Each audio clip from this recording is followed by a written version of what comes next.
ఎందుకంటే ఆమె డైరెక్ట్గా జగదీష్ రెడ్డి, నిరంజన్ రెడ్డి, ప్రశాంత్ రెడ్డి వీళ్ళందరూ కేసీఆర్కి చాలా దగ్గరగా ఉన్నవాళ్ళు కదా. ఈ ముగ్గురు అయితే చాలా దగ్గరగా ఉన్నవాళ్ళు. జగదీష్ రెడ్డి ఎంత దగ్గరో మనకు తెలుసు, నిరంజన్ రెడ్డి ఎంత దగ్గరో మనకు తెలుసు, ప్రశాంత్ రెడ్డి దగ్గరే. ఈ ముగ్గురిని అటాక్ చేసింది. అండ్ దాంతోపాటుగా మెదక్ జిల్లాలో ఉన్న హరీష్ రావుని కార్నర్ చేస్తూ పద్మా దేవేందర్ రెడ్డిని కూడా సీన్లోకి తీసుకొచ్చింది. ఆమె 2 లక్షలు వసూలు చేసింది, 3 లక్షలు వసూలు చేసిందని. సో ఇది బీఆర్ఎస్ వాళ్ళకి మింగుడు పడతలేదు.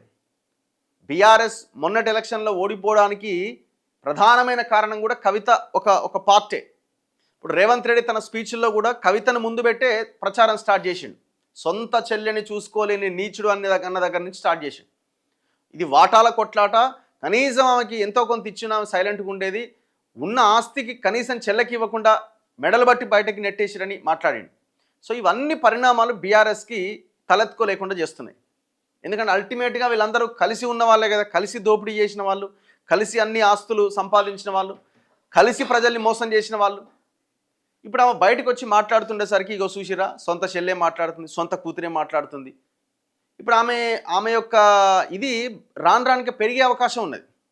కాబట్టి వీళ్ళు స్టార్టింగ్లోనే కొట్టేయాలనుకున్నారు ఏమో. మొత్తానికి అయితే ప్రెస్ మీట్ పెట్టిరు. నిన్న ప్రెస్ మీటా లేకపోతే ఎట్లా మాట్లాడి ఏడబెట్టిరు. ఆమెను ఏమంటున్నారంటే కవితని రాక్షసితో పోలుస్తున్నారు. కారణ జన్ముడి కడుపున పుట్టడం దురదృష్టకరం. వ్యాపారాల్ని కాపాడుకునేందుకే రేవంత్తో కుమ్మక్కైంది. ఆమెనట వ్యాపారాలు చేస్తుందట. ఆ వ్యాపారాలని కాపాడుకోవడం కోసం రేవంత్ రెడ్డితో కుమ్మక్కైందట. అంటే కవిత చేస్తున్న వ్యవహారాలు మొత్తం రేవంత్ రెడ్డి చేస్తుండని అంటున్నారు.